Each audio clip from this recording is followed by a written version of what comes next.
General Faiz Hameed के court martial पर नून league के मुतजाद बयानात। ख्वाजा आसिफ और स्पीकर पंजाब असम्बली मलिक अहमद खान आमने सामने। वज़ीर दफा ख्वाजा आसिफ ने AB न्यूज के प्रोग्राम सवाल से आगे में इज़हार ख्याल करते कहा, देखना है फैज हमीद कितने राजों से पर्दा उठाते हैं। 9 मई की वारदात से हमारा कोई ताल्लुक नहीं, ये बानी PTI ने किया। बानी PTI की सहूलतकारी करने के सिलसिले में काफी चेहरे बेनकाब होंगे। आसिम मुनीर ने DG ISI होते हुए बानी चेयरमैन की सहूलतकारी रोकी। एक तरफ बानी PTI कहते हैं जनरल फैज हमीद से 3 साल मिले ही नहीं, दूसरी जानिब कहते हैं जनरल फैज को रखना चाहता था। बानी PTI के दौर में जनरल फैज को रखने पर ही इख्तिलाफात पैदा हुए। बानी PTI उस वक्त धोखेबाजों वाले काम कर रहे हैं। तहवील में लिए गए 3 अफसरान बारे वजीर आजम को आगाह किया होगा। जनरल बाजवा ने मार्शल लॉ लगाने की धमकी दी थी। मलिक अहमद किसी और सूरत-ए-हाल और मैं किसी और सूरत-ए-हाल की बात कर रहा हूं। मेरे और मलिक अहमद के बयानिए में कोई फर्क नहीं।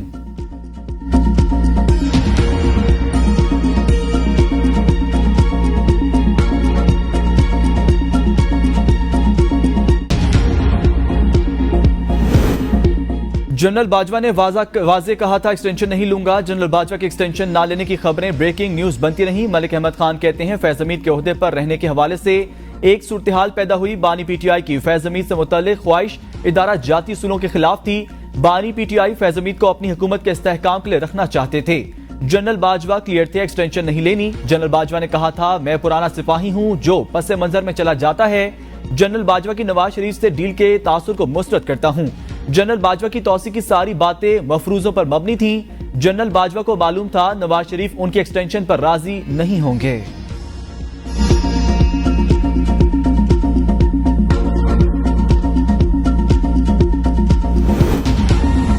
फैज हमीद हमारा असासा था जिसे जाया कर दिया गया। बानी PTI के अडियाला जेल में सहाफियों से गैर रस्मी गुफ्तगू। कहा फौज फैज हमीद से तफ्तीश कर रही है, ये उनका अंदरूनी मामला है, मुझे कोई सरोकार नहीं।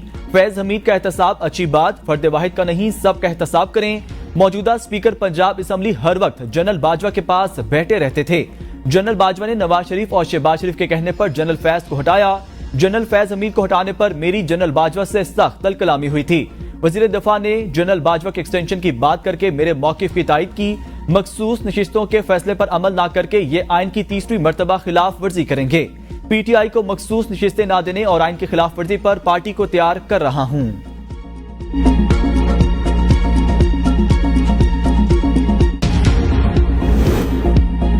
हम्माद अजहर का तहरीक इंसाफ पंजाब की सदारत छोड़ने का ऐलान। कहा बदकिस्मती से मेरी बानी PTI तक रसाई नहीं, बानी PTI तक महदूद और यकतरफा मालूमात पहुंचाई गई। मैंने प्रेस कॉन्फ्रेंस की और ना ही कोई डील की। PTI लाहौर के सदर और स्पीक सेक्रेटरी भी तंजीमी ओहदे से मुस्ताफी। उमर अयूब ने हम्माद अजहर की पंजाब की सदारत से दिया गया इस्तीफा कबूल ना किया। ट्वीट में लिखा आपने बानी PTI और पार्टी के लिए बहुत काम किया। हम्माद अजहर ने जवाबन कहा एतमाद करने का शुक्रिया, फैसला हतमी है, ऐसे हालात में काम जारी नहीं रख सकता। कोई भी पैगाम भिजवाने वालों के गजब से बच नहीं जा सकता जब तक पार्टी लीडर तक रसाई हासिल ना हो।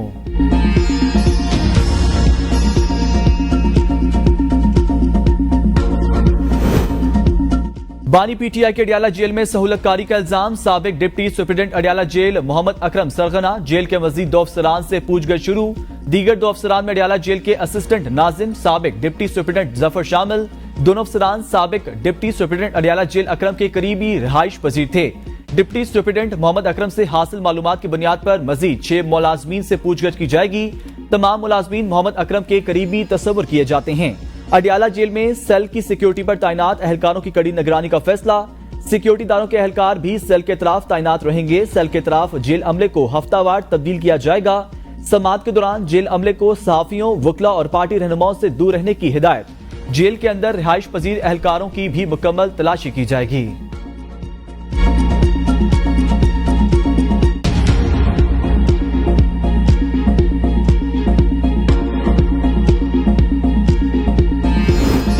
जेल हुकाम ने धमकियां दी कि बानी PTI से सियासी गुफ्तगू नहीं करनी। उमर अयूब और शिबली फराज के अडियाला जेल के बाहर मीडिया से गुफ्तगू। उमर अयूब ने कहा वज़ीर दफा ख्वाजा आसिफ को तो कोई पूछता भी नहीं, पूरी कौम को पता है हर जुमेरात को बानी PTI से मुलाकात करते हैं। आज भी मुलाकात होनी थी। मुशावरत और मसाइल पर गुफ्तगू करना होती है। लोगों की उम्मीद खत्म हो रही है, ये लोग मुल्क को तबाही की तरफ ले जा रहे हैं। शिबली फराज ने कहा आज के तयशुदा मुलाकात में ये शर्त आयद करना कि आप लोग बानी के साथ सियासी गुफ्तगू नहीं कर सकते नाकाबिले कबूल है। मामले को असम्बली में उठाएंगे और अदालतों में भी जाएंगे। ये बहुत मज़ेदार खेज बात है। नए ज़ाब्ते और नए लोग सियासी माहौल खराब कर रहे हैं।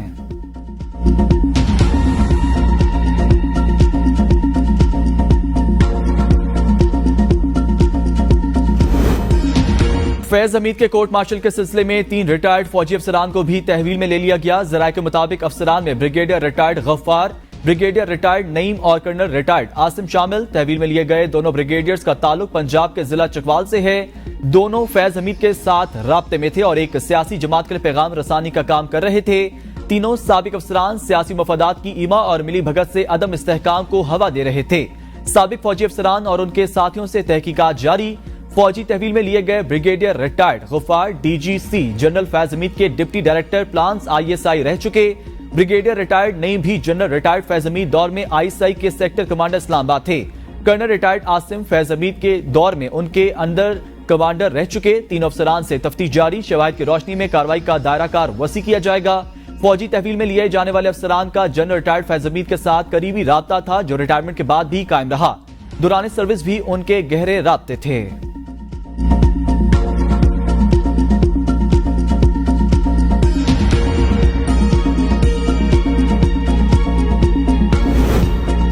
फैज हमीद की गिरफ्तारी के बाद मजीद शवाहिद सामने आ रहे हैं। 3 अफसरान के बाद लगता है मजीद गिरफ्तारियां होंगी। वज़ीर इत्तलात अताउल्लाह तारड़ की लाहौर में प्रेस कॉन्फ्रेंस, कहा किसी को मुल्क की सलामती दांव पर लगाने की इजाजत नहीं दी जा सकती।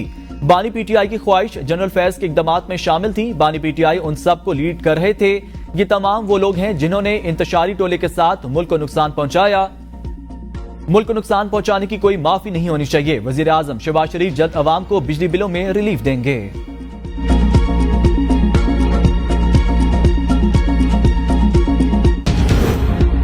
फैज हमीद फौज का अंदरूनी मामले पर मुबागे से काम नहीं लेना चाहिए। चेयरमैन PTI बैरिस्टर गौहर की गुफ्तगू, कहा फैज हमीद के मामले पर सियासत नहीं करनी चाहिए। मखसूस नशिस्तें हमारी ही होंगी। मखसूस नशिस्तों की सूरत किसी और को नहीं दी जा सकती। बानी की रिहाई के लिए हर महाज पर जद्दोजहद जारी रखेंगे। 22 अगस्त को इस्लामाबाद में जलसा होगा। लाहौर और कराची में भी जलसे किए जाएंगे। महंगे बिजली के बिल अवाम के लिए नाकाबिले बर्दाश्त। नवाज शरीफ का नून लीग के मुशावरती इजलास से खिताब, कहा PTI की लाई तबाही, महंगाई और महंगे बिल लाई, लेकिन हमसे अवाम रिलीफ की तवक्को करते हैं। ये हमारी सलाहियतों का इम्तिहान है। मुश्किल तरीन हालात में भी अवाम को रिलीफ कैसे देना है। मुल्क को डिफॉल्ट से बचाना, माशी इस्तेहकाम वापस लाने के लिए सियासी कुर्बानी आपकी हुब्बुल वतनी का सबूत। मुल्क को डिफॉल्ट से बचाने की तरह अवाम को डिफॉल्ट से बचाना भी हमारा बड़ा इम्तिहान।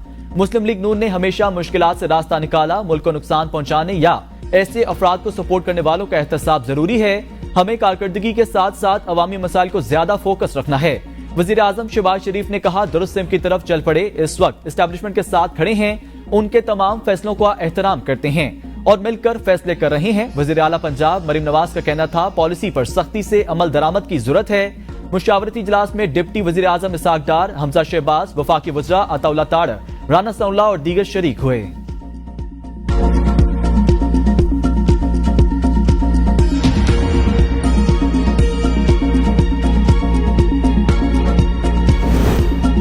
मुल्क भर में इंटरनेट कछुए की चाल चलने लगा। मैसेज भेजकर सेंड होने के लिए शहरी दुआओं का सहारा लेने पर मजबूर। वॉइस मैसेज या तस्वीर और वीडियो भेजना तो महज ख्वाब रह गया। 5G के जमाने में पाकिस्तानी सार्फिन 4G से भी महरूम। मुल्क की डिजिटल मईशत बुरी तरह मुतासिर। सार्फिन को मुश्किलात का सामना। ऑनलाइन सार्फिन को मखसूस वक्त के अंदर ऑर्डर मुकम्मल करना चैलेंज बन गया। ताजिरों और कारोबारी अफराद के लिए सौदे तय करना मुश्किल हो गया। ऑनलाइन क्लासेस लेने वाले तलबा बुरी तरह मुतासिर। सर्विस डिलीवरी की जॉब्स का भी बुरा हाल। इंटरनेट सर्विस प्रोवाइडर्स एसोसिएशन ने बढ़ती हुई निगरानी को इंटरनेट की स्पीड में कमी का जिम्मेदार करार दे दिया। कहा सूरत हाल बरकरार रही तो कारोबारी इदारे अपने ऑपरेशंस दूसरे ममालिक में मुंतकिल कर लेंगे। जराये के मुताबिक इंटरनेट सर्विस फराहम करने वाली कंपनियों पर फायरवॉल इंस्टॉल कर दी गई। सोशल मीडिया सर्विसेज आइंदा 2 से 3 रोज में मामूल पर आ जाएंगी। फायरवॉल से मोबाइल सिग्नल्स इंटरनेट सर्विस को भी डाउन किया गया। पाकिस्तान सॉफ्टवेयर हाउसेज एसोसिएशन के मुताबिक पाकिस्तान में इंटरनेट फायरवॉल से मईशत को $30 करोड़ का नुकसान हो सकता है। ये रुकावटें सनती तरक्की पर बराह रास्त हमला।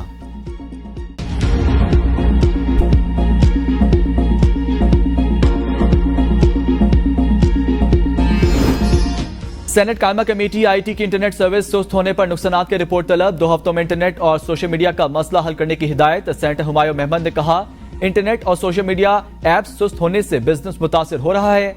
आप लोगों का रोजगार तबाह कर दिया। आप पहले ही सरमायाकारी नहीं, इस तरीके से सारा कारोबार तबाह हो जाएगा। सेनेटर अफनान ने कहा, इंटरनेट सुस्त होने से कम 500 मिलियन का नुकसान हुआ। सोशल मीडिया व्हाट्सएप पर डाउनलोडिंग और अपलोडिंग नहीं हो रही।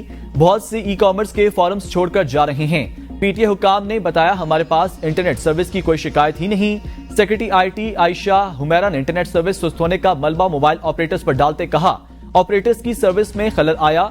ये नेटवर्क्स पर मसला है, वाईफाई पर नहीं। फायरवॉल बारे सवाल पर सेक्रेटरी आईटी ने कहा, जो मामला आज के एजेंडे में नहीं, उस पर जवाब नहीं दे सकती।